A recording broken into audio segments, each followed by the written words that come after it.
繼續翻嚟節目時間，記得尋日喺呢段時間裏邊訪問咗咧，就係浸信會呂明才小學啦，講到佢哋學校咧點樣可以將啦環保啦，咁啊同埋咧即係健康結合，因為事關咧佢哋有一個咧單車發電嘅設施嚇。嗱今日咧又講下單車咯，咁但係呢個單車咧就幾特別啊，因為咧呢個係單車嘅生態旅遊，兼且加埋一個社會企業，可以令到呢啲年輕人咧喺而家啦嚇，我哋嘅就業市場咧麻麻地嘅時候咧，都可以揾到啲新機遇吧。係啊，嗱呢一個生態旅遊咧，踩單車咧，頭先我睇嗰啲地點咧，就譬如包括尖鼻咀啦，包括白泥啦，呢邊咧即係同埋呢個南生圍啊、流浮山啦，譬如流浮山同白泥好明顯都係嗰邊㗎啦。咁嗰邊睇日落咧係好靚，我記得我以前咧都去過。咁但係其中咧，佢哋有一個宣傳咧，最吸引人咧就係情侶單車。冇錯。咁我相信咧，彭程非常之啱彭程咧，就可以揾埋男朋友一齊踩。我琴日諗過嘅，不過就第一未有男朋友啦，第二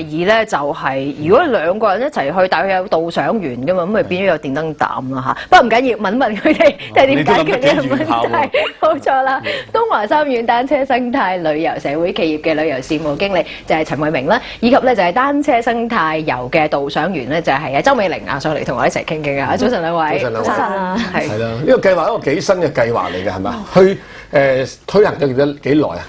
其實咧，喺去年嘅8月開始，正式有一個叫社會企業嘅嘢。咁我哋而家元朗嗰度有間鋪頭嘅，咁就啱啱都係上年12月先開始營運嘅咁樣咯。咁邊個嘅 idea 嚟嘅？即係邊個諗出呢？應該係我哋一班同事一齊諗出嚟嘅咁樣咯。之前其實咧未有呢個計劃之前咧，就啱啱我哋中心啦，即係我哋東華三院賽馬會天水圍綜合服務中心，咁咧就喺天水圍嗰度成立咗。咁咧就希望透過呢個即係有啲咩元素可以即係幫到呢一區嘅年青人咧，因為年青人好多嘅。咁嗰一區咧都有好多即係啲居民會用單車嘅，所以咧就將兩樣嘢結合咗。咁咧就首先會有一個單車義工隊先嘅。咁咧就即係啲年青人咧就踩單車去探一啲偏遠地區嘅公公婆婆咁樣啦，做啲探訪啦。後尾就發展到咧就係其實我哋呢一區好多生態資源嘅喎，尖鼻咀啦，頭先講南生圍啊、流浮山嗰啲咧好好嘅喎，不如我哋就用呢一班人去培訓佢哋，然後做導賞員啦，咁就有個咁嘅概念走咗出嚟啦。嗱，不如實際啲咁講啦。就譬如舉例，譬如我去參加，去到嘅時候，我係租一架單車，然後請你一個導賞員就帶住我。或者可能一班人啦，可能我唔會一個人踩啦。咁你帶住一班人都係一個收費嘅啫。咁然後就帶住我哋去到南生圍咁舉例，咁就一路踩落南生圍啦。咁原來就介紹風景俾我睇，係咪咁講？簡單啲就係咁講。我哋之前咧就會希望預約先嘅，因為我哋咧會有午餐，會帶你食啲地道嘢咁樣嘅。咁咧就所以會 book 餐咯。所以你有興趣咧就打電話嚟，然後咧就早少少同你哋嗰邊溝通咗先。係啦。大概有幾多人嚟參與？咁然後咧你哋又派邊個導賞員就跟隨隊出發啦，即係好似我哋去旅行咁樣。冇錯，有人帶嘅，然後有單車有頭盔咁樣咯，咁就會沿途做講解啊，一路帶住你哋咁樣。咁嗰190蚊就係俾個導賞員嘅。190蚊？唔係㗎，係個團費嚟㗎。團費即係好似旅行團咁樣。即係包埋單車㗎啦。係包埋單車啊、頭盔咁樣咯。我包埋食唔包？包埋食㗎。我想食得好啲喎。係啊，可以自己再加餸。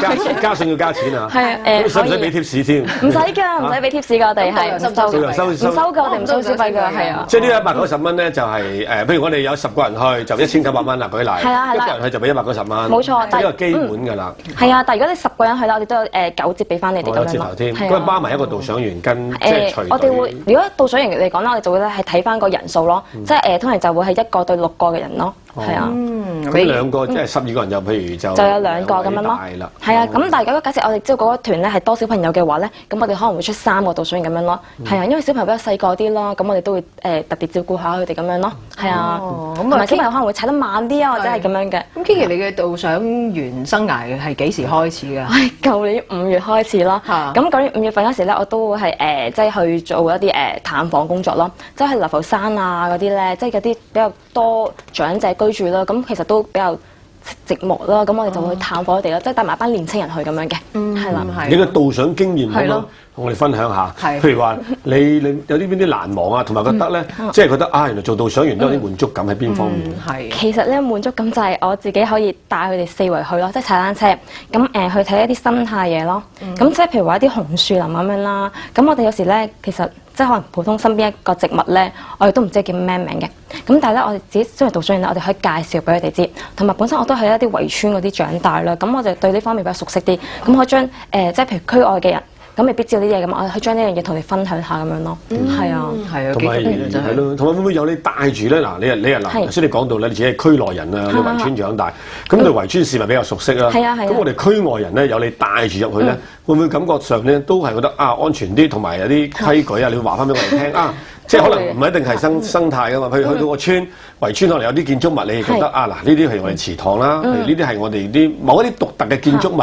或者當地嘅風土人情，譬如有啲乜嘢嘅手信買咁，可能你都會好熟悉嘅喎。係啊，所以我會帶佢哋去買啲嘢咯。即係譬如有時咁，我哋唔會指定去一間鋪頭買呢樣嘢噶嘛。咁但係咧，我哋都會介紹佢哋啊，其實呢區有啲咩特色嘅嘢食啊。咁我哋整，如果你想嘅話，可以沿咗呢個團咁樣都可以帶你一齊去咁樣咯。係啊，係呢個真係另一個環保產業嚟啦，直情係啊。我又問陳慧明，你覺得咁耐算唔算即係嗰個成功係咪你預期之內？而家嗰個效果去到？效果啊，其實好好啊！我哋即係近排咧就好多人特別係放假呢幾日，好多人打嚟。每日出幾多團啊？你哋每日好似啲康泰咁出幾團？日日都話我哋好多人冇放假啦，啲同事係啊。咁就啱啱呢幾日紅色嘛，有啲紅校假期咁樣咯。最旺係咪啲星期六日最旺啲？星期六日最旺啊，同埋紅假都會旺嘅。係啊，咁啊呢個時間我哋休息一陣啦，轉頭翻嚟繼續再傾下嘅，一陣再見。